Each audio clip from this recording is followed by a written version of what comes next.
저에게는 그 오랜 질문이 있었습니다. 제가 30대 후반에 였던 것 같습니다. 저희 이모께서 이제 병원에 입원해 계셨는데 저는 여러 차례 병원을 방문하면서 이모께 중보 기도를 해드렸습니다. 이모님은 제 기도를 드시고 기도 너무나 잘하고 있다, 목사를 해라 라는 말을 여러 차례 했었습니다. 그런데 이모님은 그만 심장 수술을 받다가 심장 판막병으로 돌아가셨습니다. 그때부터 시작된 이름입니다. 기도란 무엇인가? 아직도 제겐 어려운 숙제입니다. 오늘 이런 얘기를 같이 나누고자 합니다. 하지만 기도라는 것은 너무나 큰 주제고 많은 사람들, 신학자, 영성가들이 얘기하고 있기 때문에 저는 어쩌면 한 측면을 오늘 얘기해 보고자 합니다. 여러분, 이런 말이 있습니다. 서구 철학이 플라톤에 대한 일련의 각주라면 서구 그리스도교 신학은 아우구스티누스에 대한 각주라고 말하는 사람이 있습니다. 앞서 그 서구 철학은 플라톤의 각주라고 한 것은 과정 철학자 화이트헤드가 말한 것이고요. 화이트헤드가 정확하게는 서구 철학의 어떤 뚜렷한 특징이 있다면 그것은 플라톤에 대한 각주일 것이다 라는 문장입니다. 이것을 이제 패러디해서 이제 그렇게 말한 것이죠. 또 다른 또 학자도 비슷한 말을 했습니다. 아무튼 아우구스티누스는 논조만 한 100권, 그 다음에 300 이상의 편지, 그 다음에 800편 이상의 설교를 했습니다. 그야말로 서구신학의 뿌리 같은 인물입니다. 이 아우구스티누스가 자신의 고백록 제10권에서 이런 질문합니다. 10권이라는 것은 지금으로 말하면 장 정도 되겠습니다. 물론 한 장도 굉장히 많은 페이지를 차지하고 있는데 아마 이게 번역본 한 500페이지 정도 이상 되는 책입니다. 10권 전체적인 흐름을 한번 보도록 하겠습니다. 내가 당신을 사랑할 때 나는 무엇을 사랑하는가? 그는 자기 영혼이 하느님을 향해 뜨겁게 타오르고 있다는 것을 분명히 느낍니다. 그런데 정작 자기가 사랑하는 그 대상이 무엇인지는 꼬집어 말할 수가 없었던 것입니다. 그래서 그 내가 사랑하는 그 대상이 무엇인지 알고자 해와 달, 별들, 하늘을 나는 새, 또 들의 짐승들에게 물어봅니다. 내가 찾는 하느님이냐? 그러자 그들은 대답합니다. 아니다, 우리는 내가 찾는 하느님이 아니야. 그렇지만 그분이 우리를 만드셨다. 그래서 바깥에서 이제 하느님을 찾을 수 없기 때문에 그러자 그는 방향을 바꿉니다. 바깥이 아니라 자기 안으로 들어갑니다. 하느님 혹시 내 안에 계시지 않을까? 그래서 그는 인간 내면의 광대한 공간, 그는 궁전이라고 표현했는데 곧 기억을 파고들기 시작했습니다. 기억 속에 담긴 온갖 이미지들, 배운 지식, 감정들, 심지어 뭔가를 잊어버렸다는 사실을 기억하는 그 이상한 기능까지도 하나하나 살펴봅니다. 그런데 결국 그는 깨닫습니다. 기억 역시 하느님 그 자체는 아니라는 것을. 기억을 아무리 샅샅이 뒤져봐도 하느님은 눈에 보이는 하나의 대상으로, 이미지로 발견되지 않았습니다. 그러면 하느님은 대체 어디 계시는 걸까요? 아우구스티누스는 이렇게 추론합니다. 만약 기억 속에 하느님에 대한 어떤 알미나 사랑이 이미 작동하지 않았다면 애초에 그분을 찾으려는 이러한 갈망 자체가 생기지도 않았을 것이라. 그래서 그는 유명한 말을 남깁니다. 당신은 나의 기억보다 더 높이 계십니다. 하느님은 기억 안에 들어있는 하나의 내용물이 아니라 기억이 기억으로서 작동할 수 있게 해주는 그 빛, 그 근거에 더 가깝다는 것입니다. 기억이 기억으로서 작동할 수 있게 해주는 그 빛. 이 말은 두 가지를 동시에 뜻합니다. 하느님은 우리가 대상으로 붙잡을 수 있는 차원을 넘어서 계신 분이라는 것, 그리고 동시에 역설적으로 그분이 인간에게 결코 완전히 낯선 존재는 아니라는 것입니다. 인간은 이미 어떤 식으로든 그분을 기억하고 있기 때문입니다. 여기서 아우구스티누스는 이론적인 결론이 아니라 실존적인 고백을 합니다. 너무 늦게 당신을 사랑하였습니다. 이토록 오래되고 이토록 새로운 아름다움이시여. 너무 늦게 당신을 사랑하였습니다. 보십시오. 당신은 제 안에 계셨는데 저는 밖에 있었습니다. 그리고 저는 밖에서 당신을 찾고 있었습니다. 하느님의 사랑이 그를 사로잡고 그의 삶을 통째로 흔들어 놓았기 때문에 그는 도대체 그 사랑이 무엇인지 묻지 않을 수 없었던 것입니다. 결국 그가 하고 싶은 말은 이것입니다. 하느님은 사랑이시고 우리가 하느님을 사랑할 때 우리가 사랑하는 것은 바로 하느님이라는 것입니다. 그런데 아우구스틴은 곧바로 인정합니다. 이 사랑이 완전하지 않다는 것을요. 그는 여전히 육신의 정욕, 눈의 정욕, 세속의 야심으로 그가 헤매고 있다는 것을요. 그래서 그는 결론을 내립니다.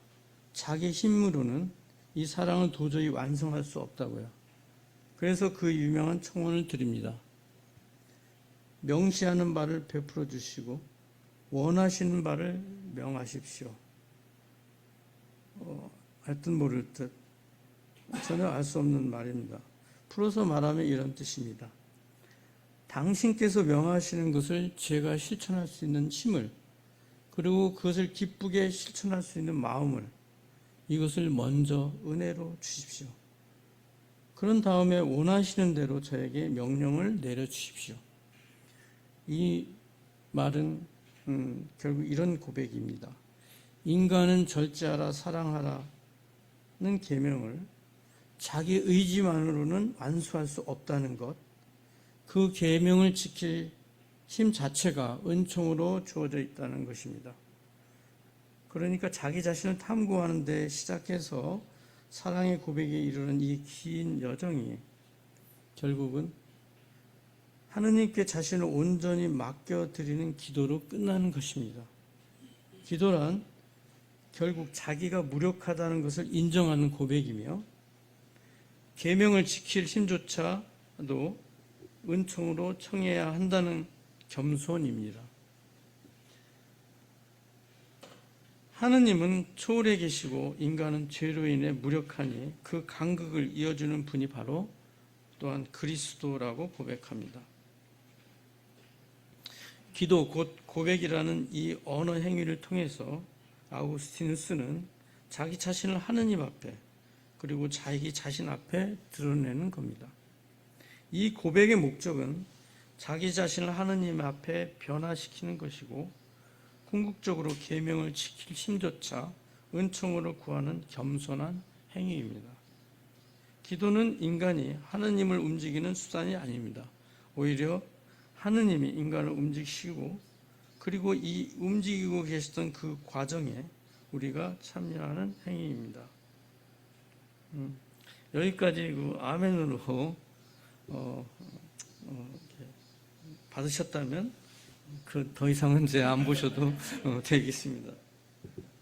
그런데 여러분, 이 아우구스티누스의 이 질문을 자기식으로 되받아서 던진 사람이 있습니다. 그는 평생 동안 이 질문에 매달렸다고 고백하고 있습니다. 내가 나의 하나님을 사랑할 때 나는 무엇을 사랑하는가? 아우구스티누스의 질문과 딱 하나 다른 점이 있습니다. 당신이란 말 대신에 나의 하나님으로 바꿉니다. 근데 이 사람은 그 나의라는 말이 늘 의문입니다. 도대체 그 나의가 무엇을,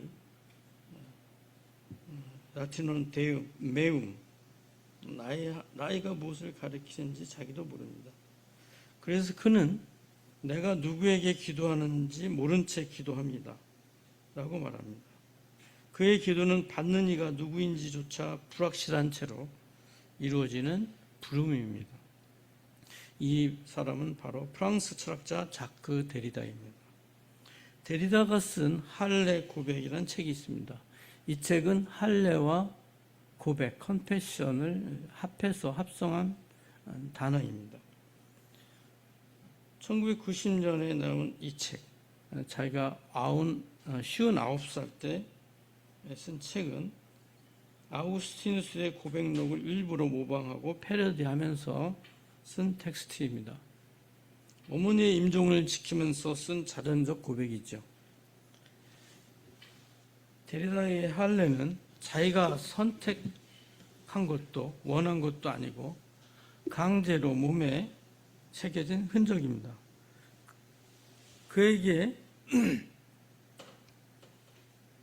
그에게는 온전한 프랑스인도 아니고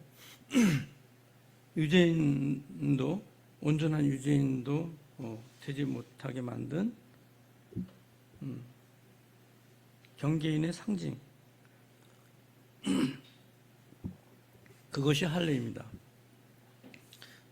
데리다의 어머니 조르제트는 어려서 죽은 형제들이 있었기에 아들 데리다를 위해서 더욱더 눈물로 기도했습니다.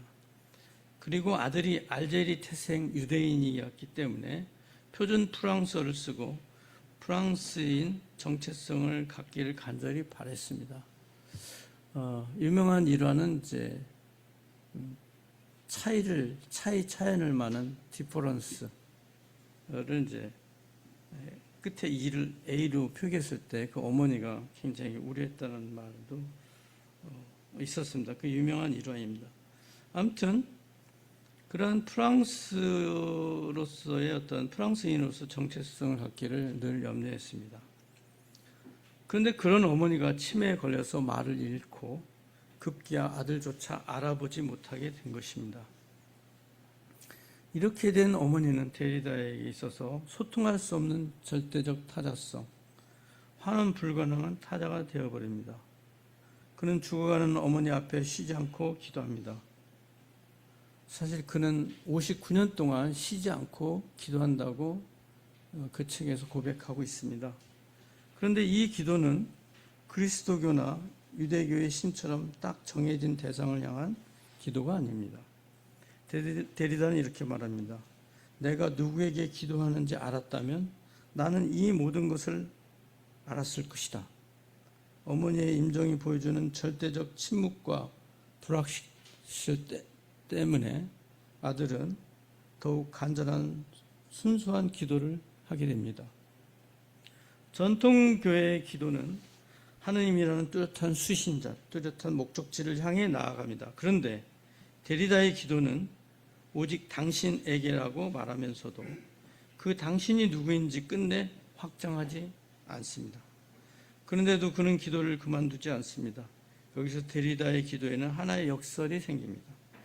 기도 안에는 이미 기도를 들어줄 누군가가 있겠으면 좋겠다는 기도가 들어가 있습니다.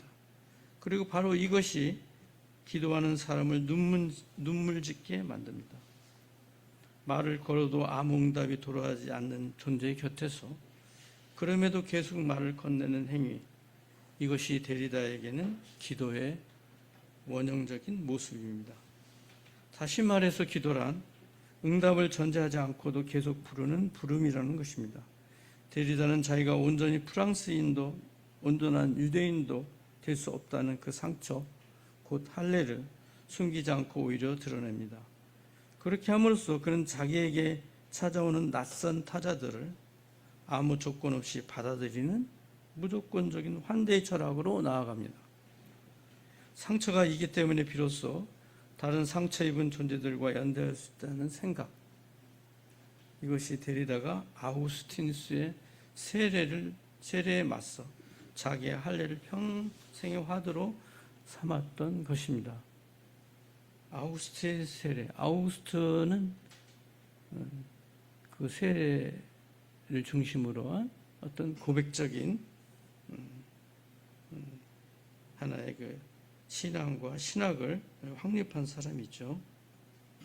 데리다는 자기가 정통 유대교는 아니지만 스스로를 유대인 중에 유대인, 그러나 마지막 유대인이라고 부릅니다. 여기서 마지막 유대인이란 유대교의 모든 제도와 도구만을 다 해체하고 남은 가장 본질적인 유대성, 곧 메시아성만을 몸으로 살아낸 사람을 뜻합니다. 데리다의 기도란 언젠가는 정의가 올 것이다라는 약속이거나 지금 내 눈앞에 타자, 곧 어머니가 고통에서 벗어나기를 간절히 바라는 염원, 그 자체입니다. 신이 정말 있는지 없는지 상관없이 타자를 향해 내미는 이 절대적인 염원의 손길, 이것을 데리다는 종교 없는 종교라고 불렀습니다. 아우구스틴을 쓴 고백록에서 하느님을 찾기 위해 자신이 내면으로 들어갑니다. 그에게 기억과 내면은 진리와 하느님을 만나는 특별한 자리입니다. 그리고 그 안에서 들어가는 나는, 그 안으로 들어가는 나는 하나로 통합된 주체입니다. 그런데 데리다의 나는 처음부터 이미 절단되고 갈라져 있는 주체입니다. 그의 삶은 본래 이름인 제키와 비유대적인 이름인 자크 사이에, 유대인과 프랑스 철학자 사이에, 유대교와 비유대교인교 사이에, 더 나아가 형이사학적인 진리와 그것을 해체하는 작업 사이에 놓여 있습니다. 그는 어느 한쪽에 속하지 않고 바로 그 사이에 머뭅니다. 이렇게 분열된 자, 이것은 결코 가벼운 문제가 아닙니다.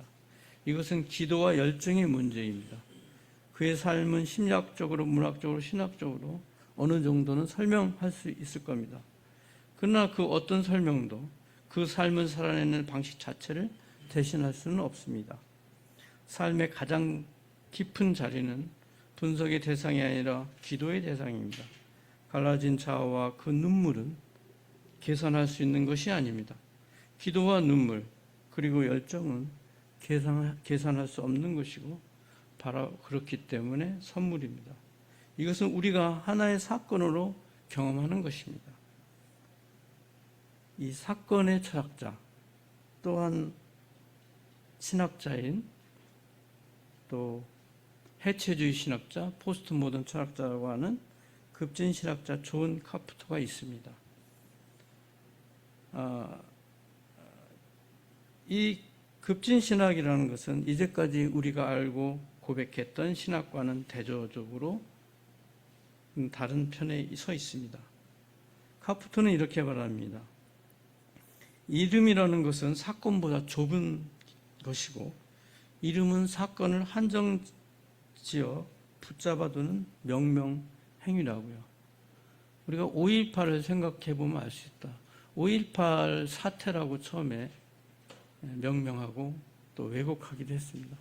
그러나 공식적으로 지금은 5.18 민주화 운동이라고 하는 것 같습니다. 그럼에도 그것은 5.18이라는 사건을 제대로 설명하지 못하고 있습니다. 그 5.18 사건이라는 건 끊임없이 새롭게 해석되고 또 새롭게 계속 나오고 있습니다. 그래서 또 일부는 5.18 광주 민중운동 또는 5.18 민주화운동 이렇게 부르고 있죠. 이와 같이 이름이라는 것은, 또는 이름과 제도라는 것은 어느 사건을 묶어두는 것이 아니고 보다 좁은 개념이라고 할 수 있겠습니다. 카프터는 하느님을 이름과 개념을 통해서 존재론적인 실체로 이해하는 것을 지향하려고 합니다. 그에게 하느님이라는 이름은 오히려 사건을 가리키는 것이고 우리를 부르는 어떤 것이며, 그 부름은 우리를 강요할 힘이 없는 약한 힘입니다. 카프터는 하느님을 최고 주권, 권능의 관점이 아니라 오히려 약함의 관점에서 다시 서술하려고 합니다. 그래서 그는 최고 존재로서의 신을 일단 옆으로 밀어두고 자기의 해석학적인 방식을 따라와 달라고 청합니다. 그런데 여러분, 최고 존재로서의 신을 이렇게 유보하거나 부정한다면 도대체 우리는 누구에게 기도하는 걸까요? 다시 말해, 급진 신학자도 기도를 하는가라는 질문을 할 수밖에 없습니다. 그런데 카프토는 오히려 이렇게 답합니다. 급진 신학자들이야말로 누구보다 열정적으로 미친 듯이 기도하고 있다는 말입니다. 전통적인 신앙인들은 초자연적인 신에게 소원을 빌거나 응답을 구하는 방식으로 기도합니다. 그런데 급진 신학에서의 기도는 특정한 교리나 초월적인 실제를 향한 청원이 아닙니다. 그것은 인간의 통제를 벗어나서 무조건적으로 찾아오는 정의, 환대, 용서 그리고 사랑이라는 사건을 향한 열정적인 갈망이며 기다림입니다. 그럼 여러분, 사건이란 게 도대체 무엇일까요? 카프토는 민주주의와 법을 예로 듭니다. 민주주의나 법이라는 것은 역사적으로 구성된 구성물이지만 그 안에서 지금도 진행하고 있는 정의 자체는 만약 그런 게 있다면 결코 해체할 수 없는 것입니다.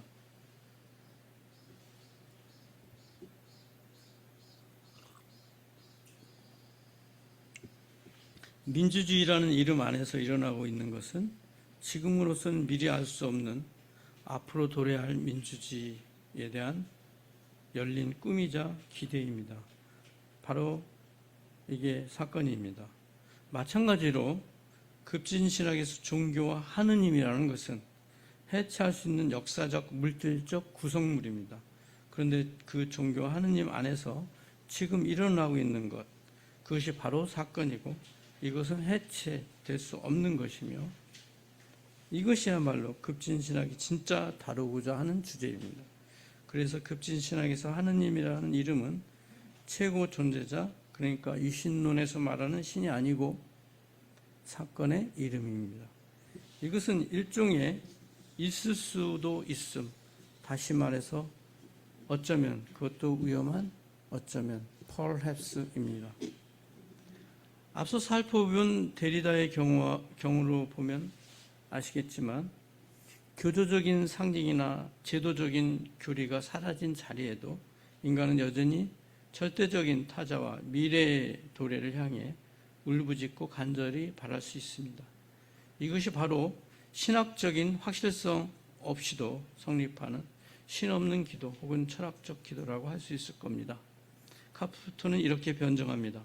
신앙을 잃었거나 종교 제도를 떠난 사람들, 이른바 가난한 성도나 무신론자들도 삶의 근원적인 고통과 정의에 대한 갈망 앞에서는 언제든지 영인적일 수 있다고 말합니다. 그리고 그것이야말로 가장 순수한 형태의 기도라고 말합니다. 카프토에게 기도란 무엇일까요? 기도란 주의라고 말합니다. 사실 이 주의는 시몬 베일의 주의하고 매우 가깝습니다. 그렇지만 카프토의 저작에서는 시몬 베일을 언급하지는 않고 있습니다. 우리에게 던져진 삶, 세계, 존재, 타자, 죽음, 우리에게 닥쳐오는 사건에 귀를 기울이는 것, 이것이 기도입니다. 기도는 존재의 가슴에 귀를 바짝 가까이 대는 것이고 이 모든 것의 경이로움 앞에서 눈을 크게 뜨는 것입니다. 그것은 내가 먼저 신에게 말을 거는 것이 아닙니다. 초자연적인 존재에게 뭔가 요청하는 행위도 아닙니다. 오히려 이미 무언가가 나에게 일어나고 있고 기도는 그것을 알아채리는 행위입니다. 기도는 크게 학자에 따라 다른데 감사기도와 찬양기도, 청원기도 이렇게 나누기도 합니다. 감사기도와 찬양기도는 그래도 이해하겠습니다만 그러면 청원기도는 어떻게 설명하느냐입니다. 전통적인 청원기도는 초자연적인 하느님이 우리의 구체적인 요청에 기입해서 변화를 가져다 주실 것이라는 전제 위에서 이루어집니다. 그런데 만약 하느님이 세상을 강제로 구원하는 전능자라기보다는 인간의 목소리와 눈물을 통해서 일하시는 약한 힘, 사랑의 부름이라면 청원 기도의 의미는 달라집니다. 그렇다면 청원 기도는 하느님이라는 존재에게 결과를 이행하라고 압박하는 것이 아닙니다. 오히려 고통받는 타자와 함께 울면서 더 나은 미래를 간절히 바라는 존재론적인 응답이 되어야 합니다. 우리는 여전히 구하듯이 기도할 수 있습니다. 그러나 그 기도의 본질은 하느님 이것을 주십시오가 아니라 이미 오고 있는 것, 아직 내가 볼 수 없는 그것을 향해서 예라고 말하겠습니다 라는 열림과 주의 태도입니다. 우리가 드리는 청원 속에는 단순한 요청이 아니라 욕망을 넘어서는 욕망이 담겨 있습니다. 이 사람을 치유해 주십시오라는 기도 안에는 생명에 대한 사랑이 들어 있습니다. 전쟁을 멈추게 해 주십시오라는 기도 안에는 정의와 평화에 대한 조건 없는 요구가 들어 있습니다. 그러니 기도의 핵심은 원하는 결과를 초자연적인 존재로부터 얻어내는 데 있지 않고, 기도는 우리 안에 원래부터 숨어있던 사랑과 희망과 정의와 생명에 대한 무조건적인 욕망을 말로 터져나오게 하는 사건입니다. 아우구스티누스에게 기도의 대상은 비교적 분명합니다. 그런데 데리다에게 이 당신이 불안정합니다.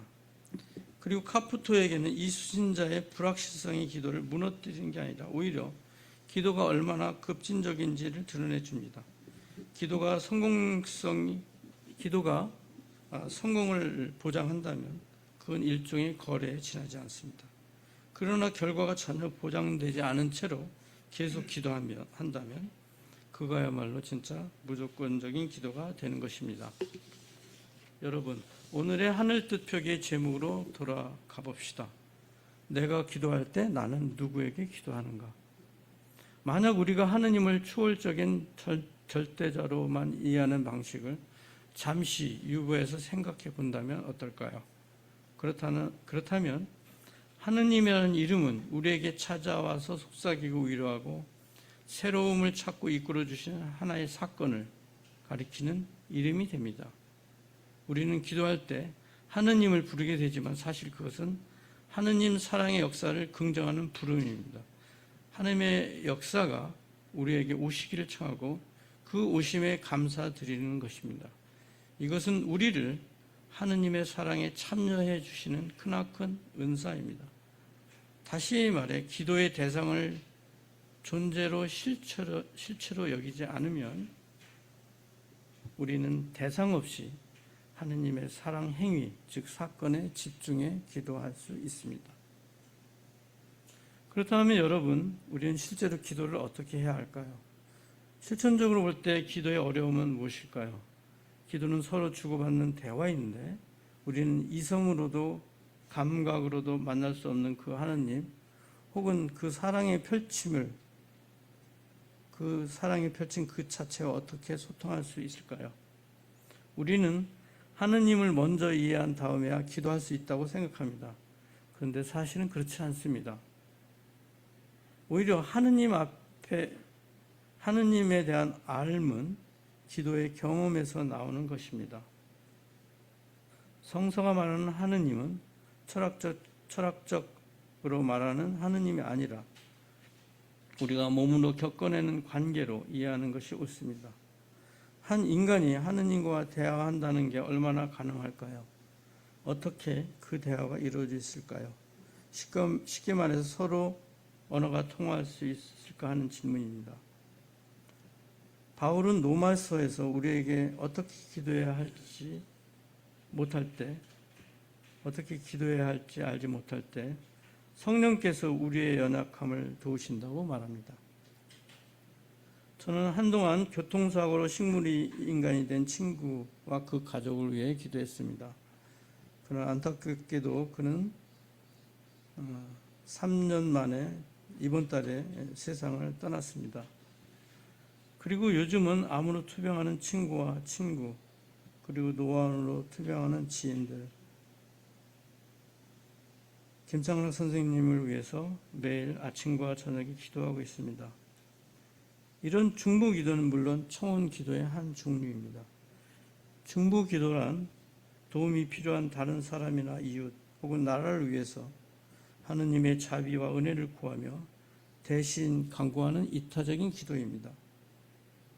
요한복음 7장에는 흔히 대사제 기도라 불리는 긴 중보 기도, 곧 예수님께서 제자들을 위해 드리는 중보 기도가 나옵니다.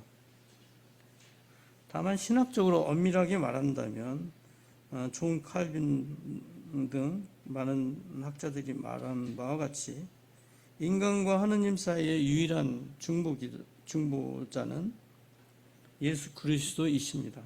그래서 우리가 다른 사람을 위해 드리는 기도는 중재 기도라고 부르기도 합니다. 성도의 중보란 우리가 기꺼운 마음으로 서로를 한 몸의 지체로 받아들이는 그 사랑에서 솟아나는 것이면서 동시에 우리 머리 되시는 그리스도 안에서 하나 되는 것과 이어져 있습니다. 그래서 온 교회가 드리는 중보 기도는 결국 그리스도의 유일한 중보를 가리켜야 한다는 이 원리를 우리는 굳게 붙잡아야 합니다. 중보 기도란 결국 우리가 하느님의 사랑의 뜻 안으로 들어서는 일입니다. 우리가 드리는 중보 기도를 통해서 그들에게도 하느님의 사랑이 이루어지기를 바랍니다. 그리하여 우리의 사랑이 하느님의 사랑과 하나 되는 것입니다.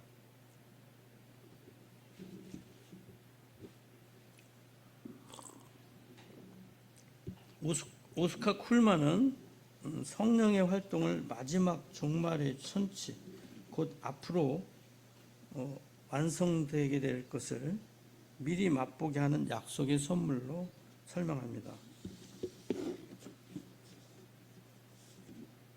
그렇다면 우리의 기도도 종말을 미리 앞당겨 사는 행위가 될 것입니다. 기도는 마지막 때의 행위이며 종말론적 행위입니다. 우리가 기도할 때 우리는 지금 눈앞에 있는 현실만을 바라보지 않습니다. 아직 오지 않은 것을 미리 바라봅니다. 아직 완성되지 않은 것을 완성될 것으로 바라봅니다. 그래서 우리가 기도하면 이미 우리 존재의 한계를 넘어섭니다. 이것이 기도가 가진 놀라운 힘입니다. 요즘 저는 병문안을 가서 누군가를 위해 중보 기도를 드릴 때 오로지 감사 기도만 드릴 때도 있습니다. 지금까지 지켜주신 것에 대해서, 병세가 하루하루 나아지고 계신 것에 대해서, 또는 의사와 간호사 선생님의 그 빈틈없는 치료에 대해서, 그리고 앞으로 병이 낫게 될 것을 미리 맛보는 심정으로 감사드립니다. 하느님 은총의 선치에 대해서 감사의 기도를 드립니다. 성령의 활동은 마치 종말을 미리 맛보는 것이기 때문입니다. 그러므로 우리의 모든 기도는 종말을 미리 맛보는 것입니다. 우리가 기도할 때 우리는 이미 우리 존재의 한계를 넘어갑니다.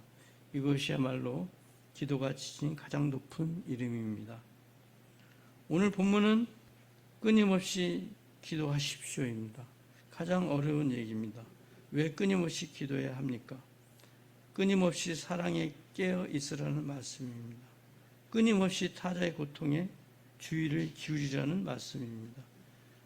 끊임없이 아직 오지 않은 정의와 평화를 기다리라는 말씀입니다. 그리고 그 도래를 기다리지만 하지 말고 그 도래에 우리의 삶으로 참여하라는 말씀입니다. 잠시 묵상하겠습니다.